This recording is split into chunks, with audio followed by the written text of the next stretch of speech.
Well, good morning. My name's Kyle. I'm one of the pastors on staff here. Whether you're in the room or worshiping with us online, welcome. We are really glad that you are here with us this morning. I'm really excited. If you didn't know, if you're a guest with us, if this is your first time, this is Goal Sunday. So we're launching our 2024 goal. Got postponed. Was supposed to be last week.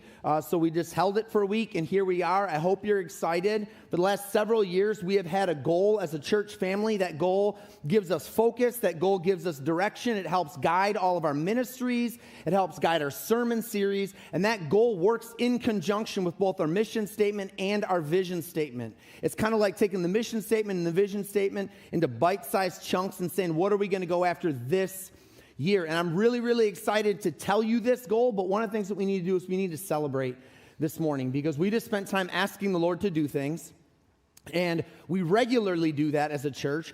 But one of the things that the church is not always really good at is actually turning back around and thanking the Lord when he answers prayer.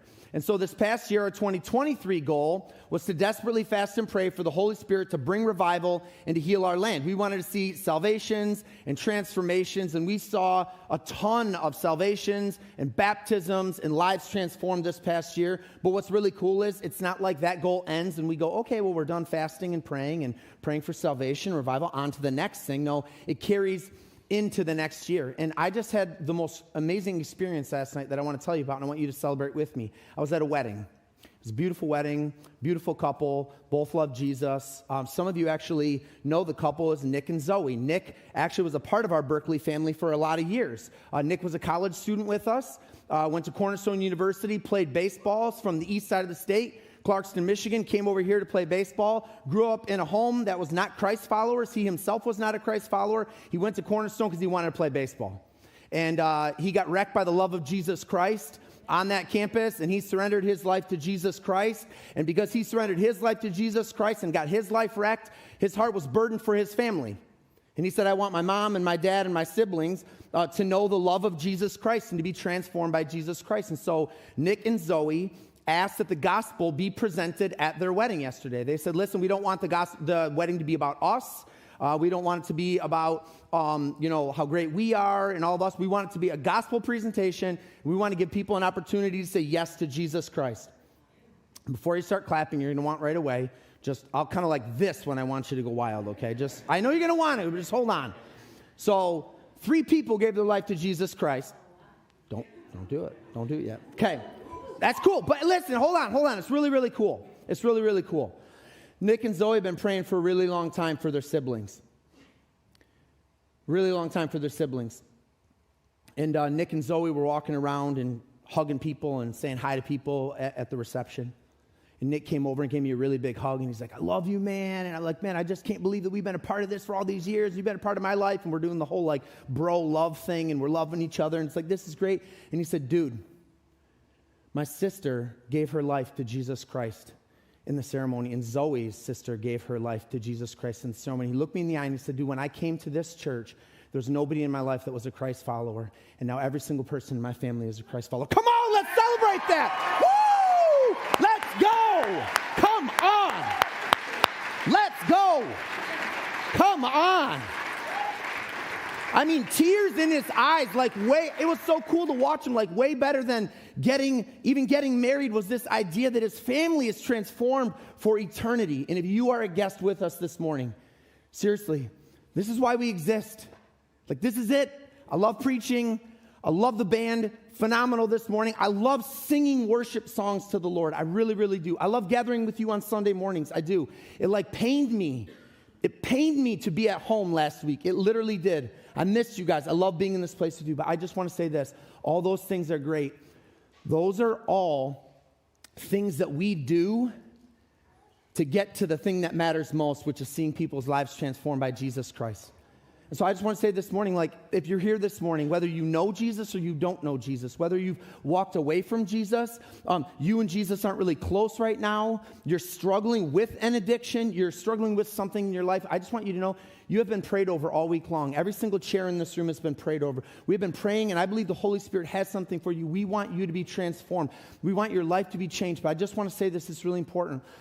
God does the work, but we have to respond. Jody said a really powerful word. She said, worship is our response. And I just want to be super clear, like, you're not responding to the band.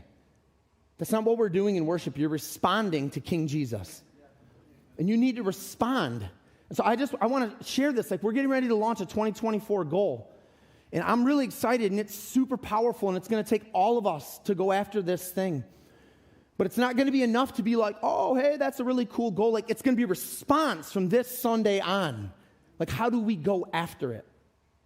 Now, the sad part is, I'm not going to tell you the goal till the very end of the sermon.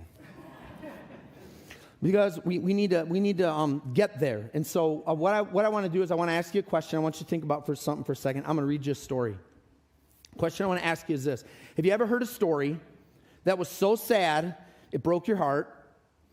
I mean, I'm talking like gut-wrenching, broke your heart. But have you ever heard a story that was so sad and it was gut-wrenching and it broke your heart, but it changed you as a person?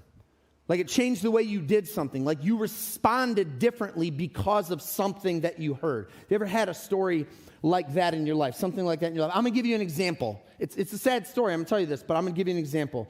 Somebody gave us a riding lawnmower really early on in our marriage. And I used to like to take our kids out, mow the lawn, and sit with the kids on the lap and mow the lawn. And the kids thought it was so much fun. And sometimes they'd be like, hey, come on, you can drive it. Like, go ahead. And it was a blast. It was a fun thing to do as a dad. And then my wife heard this really tragic story about a dad who was doing the same thing, and the kid fell off, and the lawnmower ran over the kid, and the kid was really seriously injured. And from that point on, I never once rode on the riding lawnmower with my kid on my lap, because even if I was like, it's never going to happen, I'm never going to drop my kid, my wife was like, ain't happening. Ain't happening. It was like a really sad story, really, really sad story that grieved our heart, but it changed something about the way that we operated as people. I want to read to you what I believe is one of the saddest stories in the entire Bible. And it is the Genesis. It is kind of some fuel and foundation for our 2024 goal. And there should be some change in it. So I'm going to read this story, and then we're going to actually get to the passage. We're going to get to the passage that I'm going to teach from. But the words will be up here. I'm going to read it, and you just follow along. Judges 2, starting in verse 6. Excuse me. After Joshua had dismissed the Israelites, they went off to take possession of the land, each to their own inheritance. The people served the Lord throughout the lifetime of Joshua and of the elders who outlived him and who had seen all the great things the Lord had done for Israel. Pause right there. If you're not familiar with the background of the story, I'm going to give it to you really fast. Hundreds and hundreds and hundreds and hundreds of years prior to this, the Lord made a promise to a man named Abram. He said, I'm going to make you into a nation. He says, how are you going to do this? He says, I don't even have any kids. I'm old, my wife's old, and God performed a miracle, and his wife ended up getting pregnant at a really old age, and he said, from that child is going to come another child and another child. I'm going to build an entire nation out of you. So he makes this promise to him, and then he says this, I'm going to give you the promised land. I'm going to give you this land. It's currently inhabited by other people, but I'm going to give you this land, and I'm going to bless you in this land. And hundreds and hundreds and hundreds of years go by, and they're not in the land. And for a period of time, they're not only not in the land, but they're in slavery in Egypt for 400 years. In the book of Exodus chronicles this. If you've never read the Bible before and you've heard people say the Bible is boring, they're lying to you. The Bible is not boring. Open your Bible, read the book of Exodus. It's the second kind of chapter or book in the Bible. It's unbelievable. It's riveting. God delivers the nation of Israel out of Egypt in the most miraculous way. Plagues and parting seas and raining bread from heaven, and their clothes don't wear out for 40 years. God does all these unbelievable things. But here's the thing that I want you to catch is that this is the moment after all of this time, after all of these hundreds of years, after this promise, after the exile, after Exodus, after all this stuff, here we are right here, and it says they took possession of the land. That's like it. I want you to think about what that would feel like as a people. Like as you're walking in to take possession of the land, and you've been a part of a family that's passed on this promise. Okay, so your parents told you that God promised our great-great-great-great-great-grandpa that one day we're going to inherit this land. And then, they passed it on to them, and they passed it on to them, and they passed it on, and you're the generation. After all these generations and after all these hundreds of years, you get to be the generation that actually goes into the promised land. And that's what we're reading right here. It says that they went into the promised land. It says they served the Lord throughout their lifetime. So this is significant. Verse 8, Joshua, son of Nun, the servant of the Lord, died at the age of 110, And they buried him in the land of his inheritance at Timnath-Heres in the hill country of Ephraim, north of Mount Gash. After that whole generation had been gathered to their ancestors, another generation grew up who neither knew the Lord nor what he had done for Israel. Then the Israelites did evil in the eyes of the Lord, and they served the Baals. They forsook the Lord, the God of their ancestors, who had brought them out of Egypt. They followed and worshiped various gods of the peoples around them. We're talking generations. Generation after generation after generation, you are waiting to get into this promised land. And generation after generation after generation, you're experiencing God do these unbelievable things. I mean, it says that the generation that had passed away is the generation that had walked through the Red Sea, that had eaten some of that manna out in the desert. And they finally make it in, and it says this. It says that, guess what? They just, I don't know what happened, but they didn't tell their kids about it. And then it says an entire generation grew up who didn't know the Lord, didn't know what his commands were, didn't know who he was, didn't know the things that he had done. And so since they didn't know, they didn't follow him. And since they didn't follow him, it says that they followed all the gods and all the traditions and all the customs and all the ways of all the other people in the land. And it didn't go well with them. I mean, this is like got to be one of the saddest stories in the whole Bible. An entire generation doesn't know anything about God. And the thing is that's so sad about the stories, it actually gets sadder, it gets worse. Because they were warned. Like they were told. I mean, it's one thing to do something or to not do something, to fail or to potentially fail your children in some way, and to think like, maybe you at one point in time go like, I didn't know. Like maybe you've done something wrong before, you failed or you've messed up before, and you're like, but I didn't know. And it doesn't excuse the choices, but there's at least a sense of like, but I didn't know, but they did know. They did know. Because they were specifically told by Moses, when you enter this land, there's some things that you should do. But they just ignored his instructions. Here we are thousands and thousands and thousands of years later. And I don't want us to ignore these instructions, because I think that Moses' instructions speak to us as a people as much as he was speaking to the nation of Israel then. And I want us as a church family to learn from this sad story, so this sad story does not become our sad story. So I want us this morning to unpack these instructions and this warning and this guideline, and it can be found in Deuteronomy chapter 6. So if you have your Bibles, go ahead and open them up. Deuteronomy chapter 6. If you don't have a Bible, go ahead and grab the Bible from the seat in front of you. If you're in the front row below you, page numbers are on the screen. We're going to be in here and unpacking it, so you're going to want to be there so you can follow along. If you don't have a Bible and you like this Bible, take it. It's our gift to you. If you have a Bible and you don't like your Bible, but you like this one, take it. It's our gift to you. If you have a family member, a friend, a coworker, a classmate, a neighbor, a teammate, anyone in your life that you think would want access to God's word, please take this and give it to them.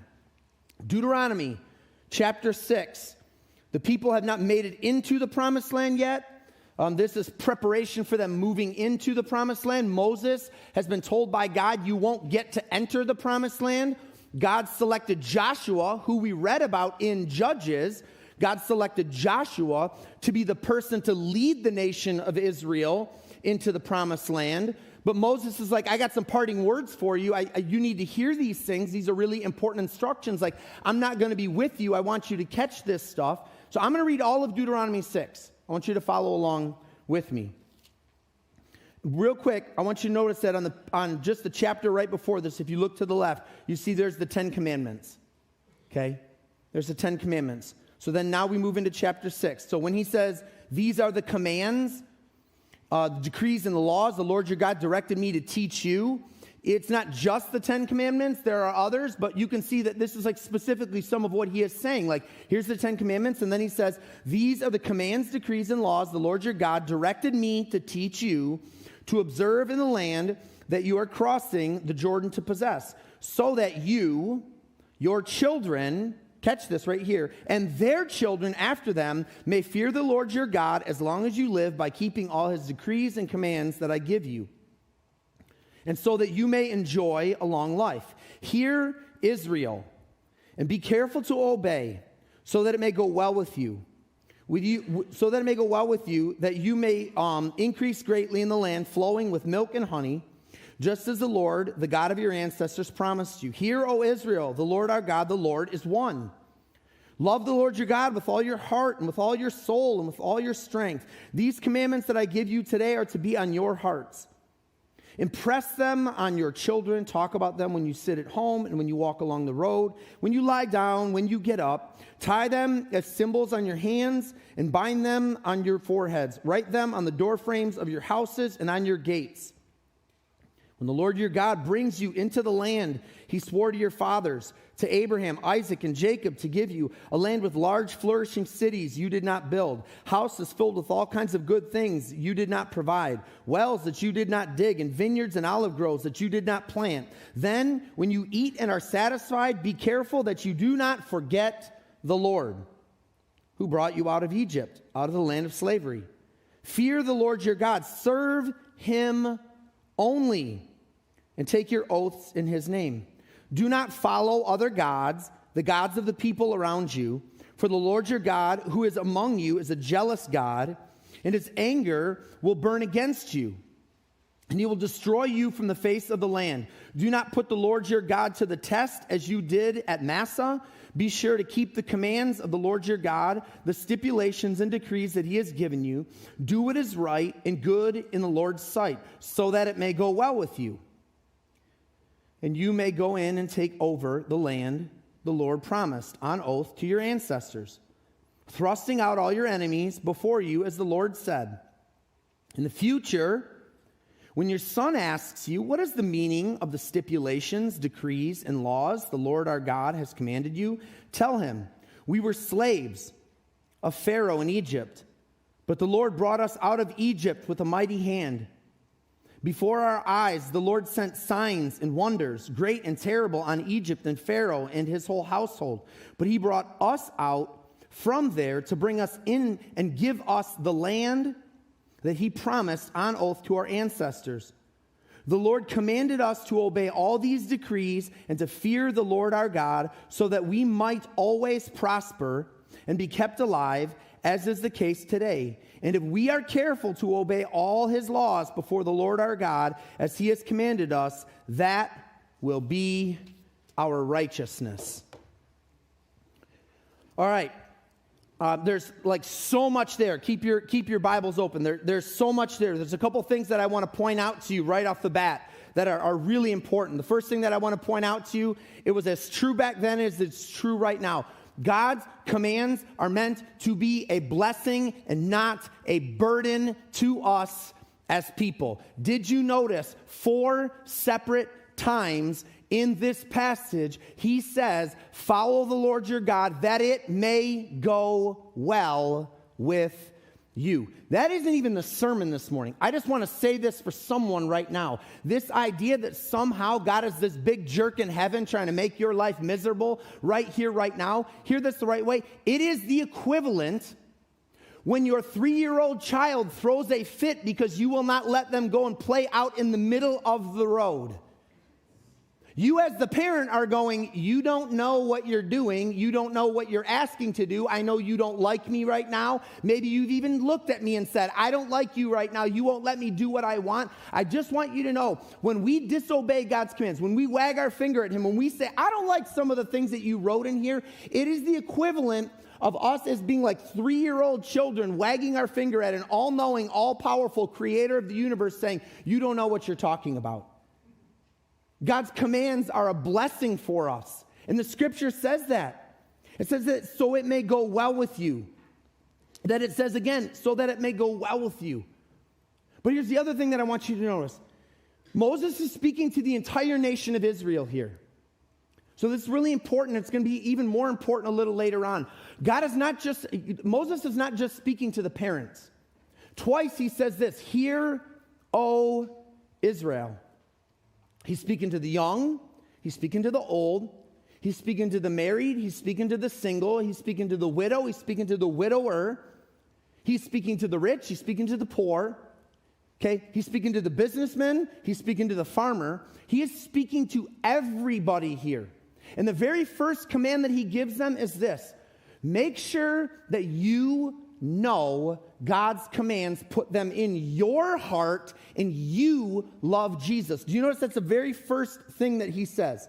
Look at the Shema, verse 4. Hear, O Israel, the Lord our God, the Lord is one. And then look at what it says. Love the Lord your God with all your heart and with all your soul and with all your strength. These commandments that I give you today are to be on your hearts. That's the first thing. And then the next thing that he tells them to do is, once they're in your heart, next he says this: impress them on your children. So if command or idea number one is get them in your heart and you fall in love with Jesus, command number two is pass it on to your kids. But we can't jump right into command number two, because if we don't have command number one, we won't have the ability to pass anything on, because we need to understand this principle right here. You can't pass on to others what you don't have yourself. You cannot pass it on. If you don't know something, if you haven't experienced something, if you don't have a deep love for Jesus Christ, you cannot pass that on to your children. So the first thing that he is saying to the entire nation of Israel is get it in you. Like, you know the law, and you know the commands, and you love the law, and you love the commands, and you obey them, and you love the Lord. But once you're done with that, make sure you pass it on to your children. And the overarching truth that Moses gives us in this passage applies as much today as it did back then, and it is this right here. Every generation is responsible to protect, disciple, and empower the next generation. This is what he is saying. He is saying it is not just your responsibility for you to know the law, and this is really important. If you're sitting here right now and you're like, I'm single, or I'm a college student, so this doesn't apply to me, remember what I just said? He said, hear, O Israel.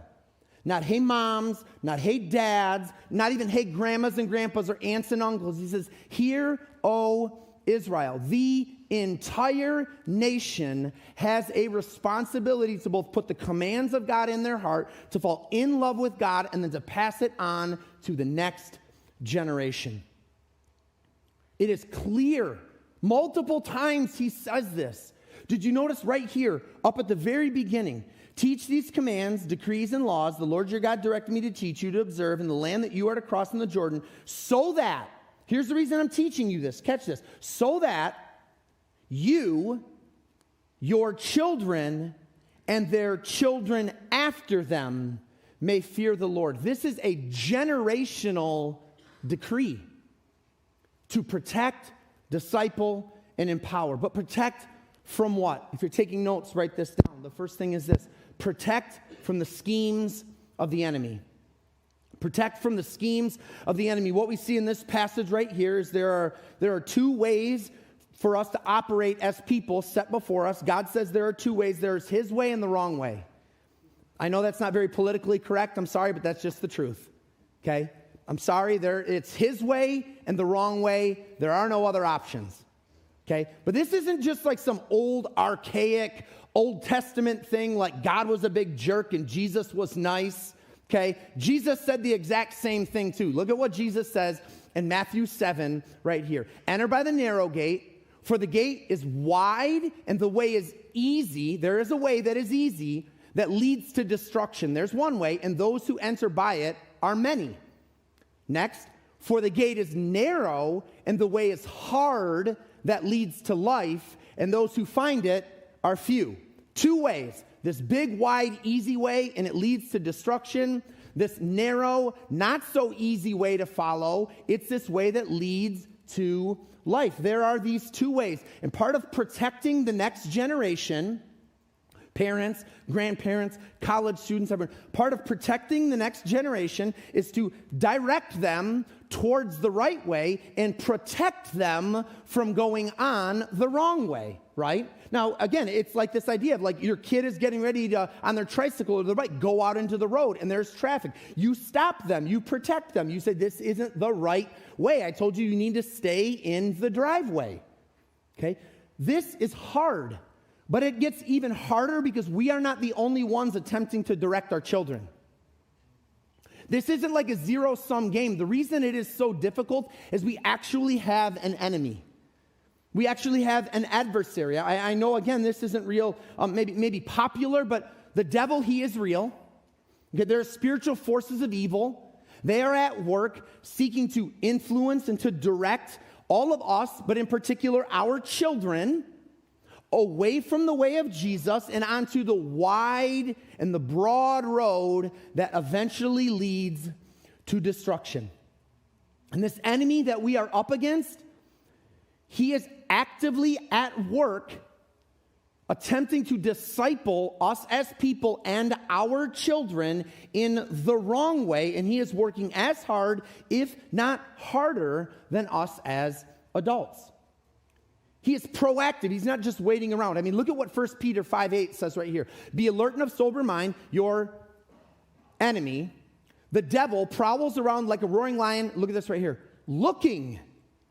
He's not like just waiting, going like, man, if somebody like just strolls by, I guess I'll like pop out. Like, he is active. He is looking. He's waking up every day. But he's not just looking, and he's not just active. He's also really creative. Okay, so if one way doesn't work, he'll figure out another way. Did you notice Jody said we're going to pray over addictions, plural? Because, like, here's the thing is, it gets all of us in this room. Just so you know, like, if you were praying for all of those people out there, you probably should have spent a little time praying for that person right there. Okay, so alcohol or porn or drugs might not be your thing, but social media or your phone or your boyfriend or your girlfriend or the sport that you play or food or candy, it could be yours, okay?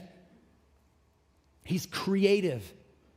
He's going to find what works. Look at Ephesians 6:11 says, put on the full armor of God so that you can take your stand against the devil's schemes. Notice this, plural, schemes. He works in multiple different ways. He is seeking to disciple and to impact and to influence our children. And it's our responsibility to protect them. So when I think about protect, disciple, and empower, I kind of started thinking about it in relation to my kids, and I started thinking of it like in position. And so think about it this way. If you want to write this down on your notes, you can. When you think of protect, think of in front of, right? Like you're in front of. So it made me think of this. In an old neighborhood that we lived in, we would go for a walk all the time. For 11 years, we had a dog. His name was Boston. He was a boxer. Nicest dog, sweetest dog. Never, ever barked. Wouldn't leave the yard. Great with kids. I'm pushing the stroller. Jillian's in the stroller. Shari's got the leash, and we're on a walk with Boston, and we're talking, and we hear this barking from a yard at the house, right, kind of getting ready to go past. I don't think that much of it, because lots of people have dogs. They're barking, and the barking's getting really loud and super aggressive, and all of a sudden, this gigantic bull mastiff jumps over the fence and, like, just starts kind of slowly making its way towards Shari and me and Jillian and Boston. And I mean, Boston's tame and whatever, but like seriously, I mean, he was like such a stud that day, dude. I don't know if you've seen boxers. I mean, chest puffed out, hair in the back of his neck. And I mean, here's the thing, is like, he's like a bad dude because he's not barking. The other dog's barking and all he's doing is going like this. And Shari's like crying. She's like, oh no, Boston. And so I'm like, let him go. And she's like, no. I said, let him go. You're going to get him more hurt. Listen, that's what he wants to do, is protect us. Let him go. She lets him go, and Boston gets like face to face in this dog. They're like that. I give Shari the stroller. I get in between. I mean, I wasn't that brave. It was like Boston and then me, okay? So like, I mean, I was like kind of brave, but not that brave. It was like Boston and then me. And I was like behind Boston going, "Arr, arr." And eventually the dog walked away. Okay? To me, that's a beautiful picture. Because you're just like strolling along as a family. You're just like doing your thing and life is good. And you're like thinking it's fine. It's great. And you hear some noise and you hear some chatter over here. And then all of a sudden, it's like this dog jumps the fence and it's coming at your family. You know what the responsibility is of parents and grandparents and the adults? It's to get in between. It's to protect.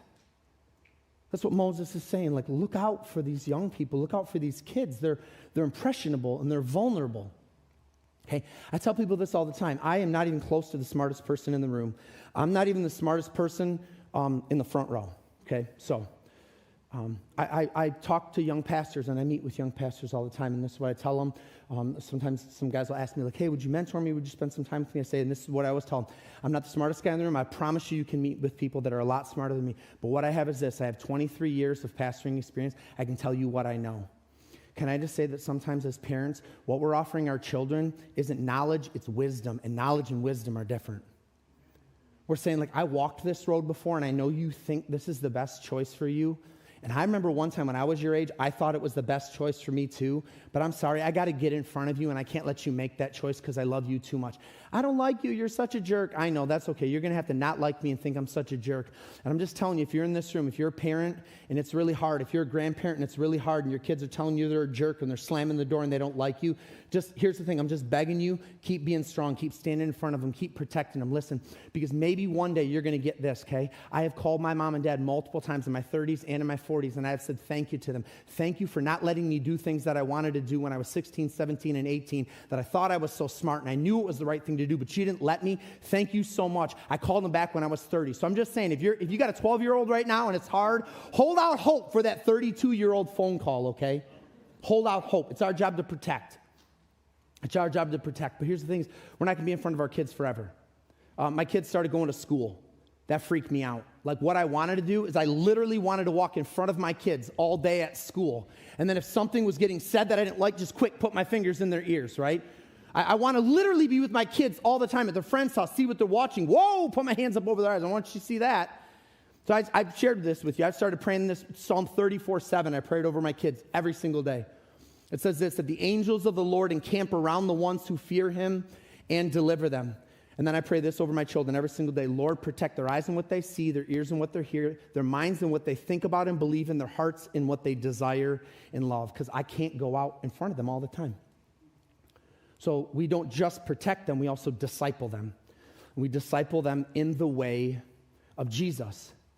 You know what's really cool about this passage right here is it says that you should have it in you, and then verse 7 then goes on and says, impress them on your children. And then it goes on to say, talk about them when you're at home. What's really interesting about this word impress, I was doing a little word study.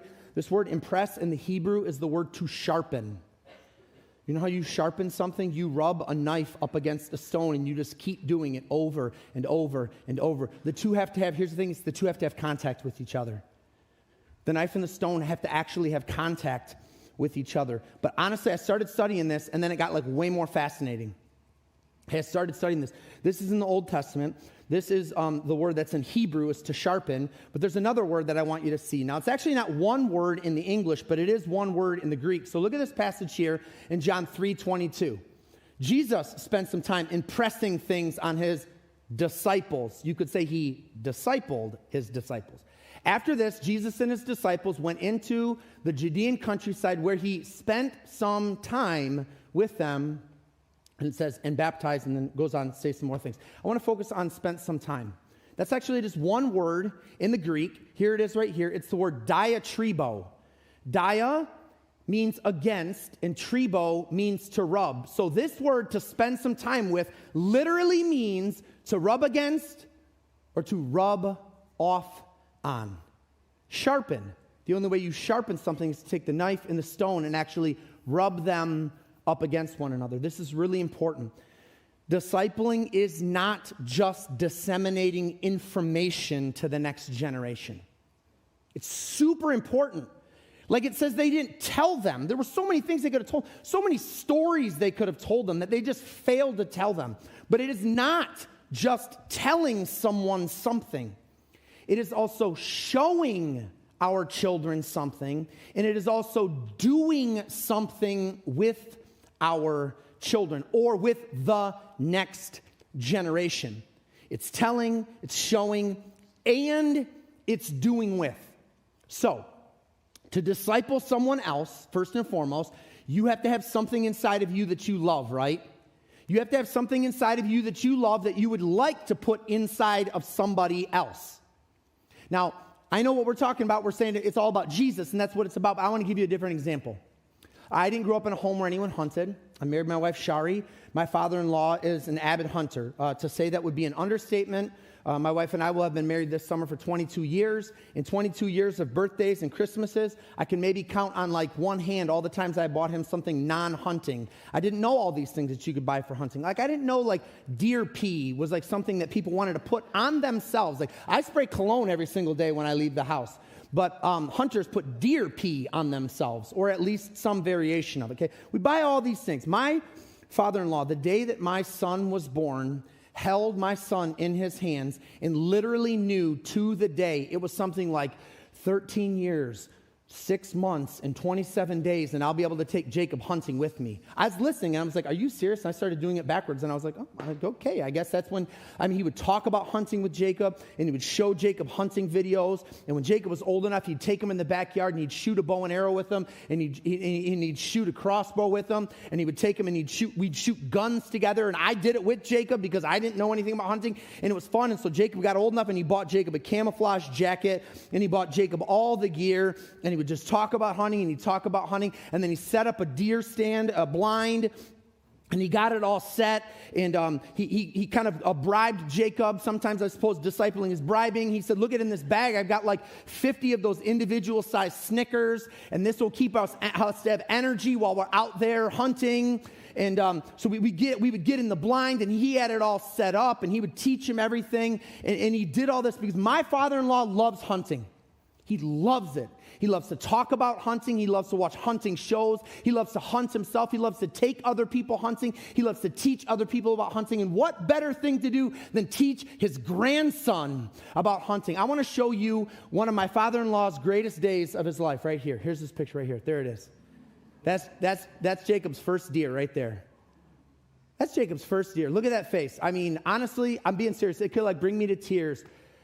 He was just like, we were in the blind, and I think my father-in-law was more nervous than Jacob. He's whispering in his ears, patient, buddy, patient. He's coming into position, just patient. Oh, you did it. You did it. I'm just watching. I literally think my father-in-law was more excited than Jacob. I just want to show you something really quick. Look at this right here is a picture of discipling. This is discipling. So let me ask you this question, church. Let me ask you this question, parents and grandparents, college students. Let me ask you this question. You are discipling all the time, whether you know it or not. What are you discipling in? We're always discipling our kids. You're discipling your kids, and we are discipling the next generation with the television shows that we watch, the way that we talk about our coworkers in their presence, the way that we spend our money, the way we respond to crisis. I just want you to know this. You are discipling when you are in this room worshiping. Okay, I just want you to know this. There's kids, they're in the room, and they typically we bring the 4th and 5th graders in here, gravitate during worship. They used to always sit in this front row, and then we started running out of space, and sometimes they line up. There isn't a Sunday I don't sit here and worship, and every once in a while I open my eyes and I look across, and half of those students aren't singing and watching the worship team and reading the words off the screen. Half of them are looking around and they're watching the adults in the room. I just want to let you know, if you're in this room and this is how you're worshiping,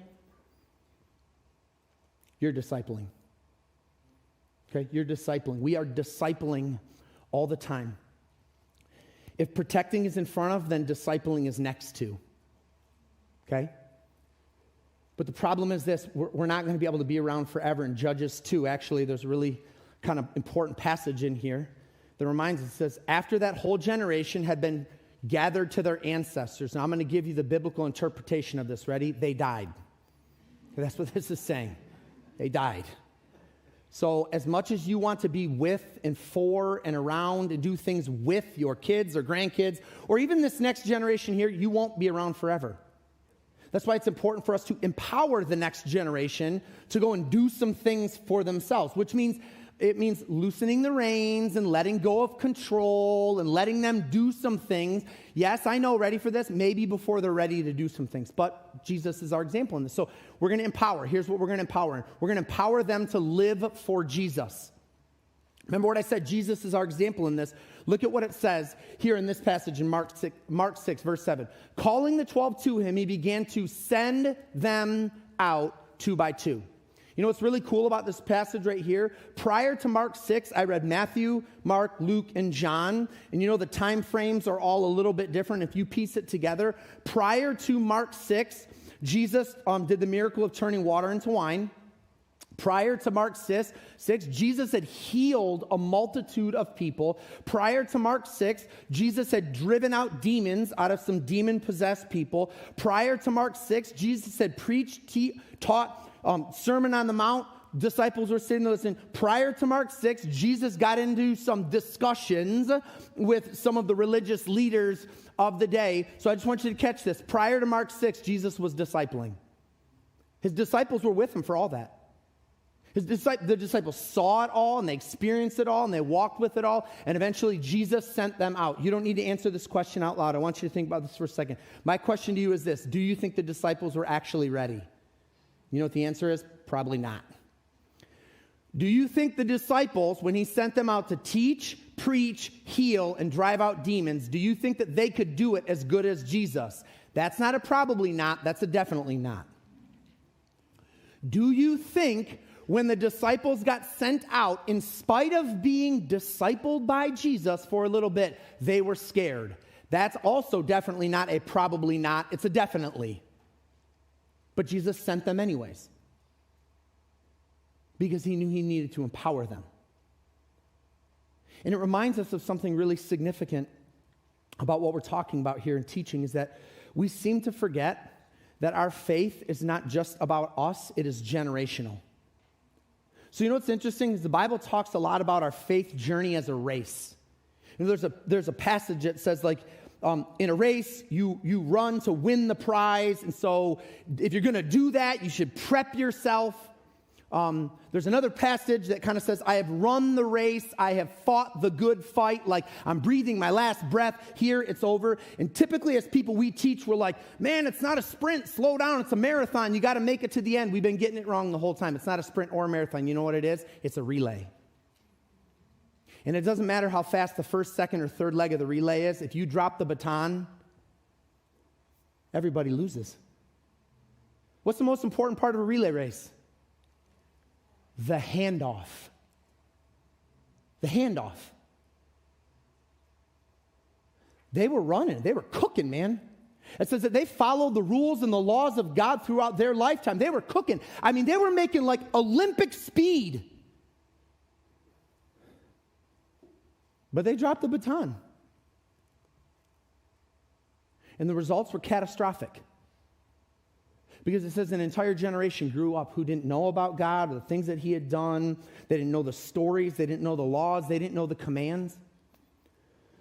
So how can you follow and love and worship somebody that you don't know? And so instead of going down that narrow road and following God's will and his way, they just did what everybody else was doing, because it was easy. They were discipled by every other nation around them rather than their own parents. If we're not careful as the church, we're in danger of allowing the world to disciple the next generation, our children, while completely missing the mark. So, our 2024 goal. Ready for it? Here it is. To protect, disciple, and empower the next generation to know and be Jesus. That's our 2024 goal. Because whether you have kids or not, whether you're towards the tail end of your life, whether you are a kid in this room, and by the way, that is subjective based off of the age of the person talking to you. What we can all agree is that the world's a complete mess right now. I mean, I don't think anybody agrees that it's okay that the number 2 cause of death amongst teenagers is suicide. Part of the birth of this goal, if I'm going to be really honest with you, it's a holy discontent that the staff is just like spiritually sick of reading week in and week out prayer requests for anxiety and depression and suicidal thoughts and lack of purpose and addiction. And for so many of them to be coming from our young people, and we just said, like, this just can't be. Like, we're not sick of it. We're not sick or mad that people are sending them in. We're sick and mad at Satan. Like this can't be. So in 2024, we want to give ourselves to protecting, discipling, and empowering the next generation to know and be Jesus. This is a two-part sermon. This is the what, and in 2 weeks, we're going to talk about the how. How do we protect? How do we disciple? How do we empower? But here at Berkeley, we believe in the importance of responding. Remember I said that earlier. So we're going to create some space. So I just want you to bow your heads and close your eyes where you're at right now. And when we started, I said, I'm going to encourage you to respond. And I'm sure if you're in this room, I hope if you're in this room or you're online, that you're motivated and you're moved this morning. You're saying, oh man, I want to give myself to help in the next generation. I'm in. This excites me. I don't want to be like the people of Judges 2. I want to be a people that sets the next generation up. I'm excited. But the thing that I want to say is before we turn our prayers and our attention to our children, I want us to turn our prayers and our attention to ourselves. Because Deuteronomy 6:4 says that we're supposed to love the Lord our God with all of our heart and our soul and our mind and our strength. We cannot disciple anyone else, let alone the next generation, into something that we don't possess ourselves. If we are apathetic, then we are discipling in apathy. If we are angry and bitter, then we are discipling in anger and in bitterness. If we are addicted and broken, then we are discipling in addiction and brokenness. So this morning, we're going to create some space. And I'm going to invite the prayer team to come forward and the elders to come forward. And they're going to line the front, and we're going to worship. We're going to pray. If you need prayer this morning, I want you to come forward. If you need prayer this morning for healing, I want you to come forward. If you need prayer for hope this morning, I want you to come forward. Maybe for you this morning, you need to come forward because you have kids or grandkids in your life, or you're here in this room and you know you have not been discipling, and the reason being is you are apathetic. You have become distracted. Your career has become more important to you. Your studies have become more important to you. Your sports have become more important to you. And your constant answer when asked about, are you spending time with Jesus? I'm just so busy. I'm having a hard time finding room for him. Maybe you need to come forward this morning and just have somebody pray over the apathy and the complacency in your life. That the Holy Spirit would do a stirring work to really stir up real love and real devotion and real affection. I'm going to encourage you to respond this morning. I'm not going to ask you to stand right now. Worship team's just going to sing this song called Ruins over you. I think these words really touch your heart. You can sing. You can come forward for prayer. Holy Spirit, we want to be a people that are so in love with you that we're not going through the rituals and the routines. We're not coming to church on Sunday because it's just the West Michigan Christian thing to do. We're here because we love you. We're here because we think you're good. We're here because we believe that you deserve all glory and all honor and all praise. We're here this morning because we're broken and you are the only one that can fix us. We're here this morning because we're confused and you're the only one that can direct us. We're here this morning because we're scared and we're anxious and we're depressed and you're the only one that can heal us and deliver us. We're here because we believe that you are real and that you want to move. We want you to move in us so that in turn you would then move in and through us and into the next generation. So we give you this time. Come, Holy Spirit, come. In Jesus' name.